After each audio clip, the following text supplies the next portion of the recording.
তো সারের বস্তাটা প্রথমে খুলতে হবে, ভিতরে 2টা ব্যাগ, আর এই হচ্ছে সার। এই দেখুন একদম মনে হচ্ছে পাথরের মতন, কুচি কুচি পাথর, এগুলো হচ্ছে সার। দেখতে পাচ্ছেন একটা খালি ব্যাগ, খালি ব্যাগের মধ্যে আমি অর্ধেক বস্তা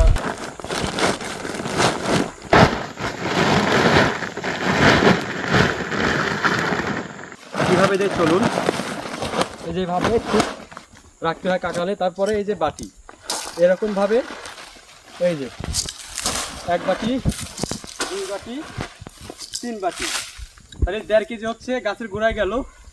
আর বাকি 1.5 কেজি কোথায় দেবো? এই যে ডালে, এই হয়ে গেল 1 গাছে 3 কেজি সার। এই গাছটি গাছে ঠিক এভাবে দিতে হবে, এই যে এইভাবে, মানে সার নষ্ট হবে না। এই দেখুন এইখানে, এইখানে, ওইখানে। তো আপনারা দেখছেন যে আমি হচ্ছে ডালের মধ্যে কেন সার ছিটাচ্ছি, এটার কারণ আছে। কারণ হচ্ছে প্রিয় দর্শক, এই গাছের শেকড় আপনার এই ডালের মধ্যে থাকে, যার কারণে কোম্পানি এবং বাহিরের যারা বাগান আছে, মালিকানা বাগান, তারা বলে গাছের গোড়ায় হচ্ছে 1.5 কেজি, আর আপনার এই ডালের মধ্যে 1.5 কেজি। এই গাছে দিতে হবে, এই দেখুন একই সেম।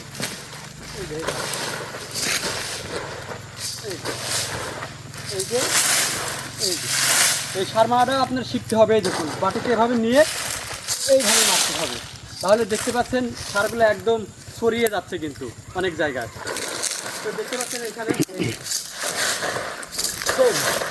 এই যে এই যে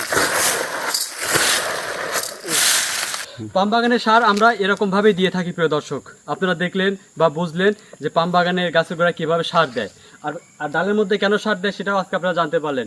সবাইকে অসংখ্য ধন্যবাদ ভিডিও দেখার জন্য।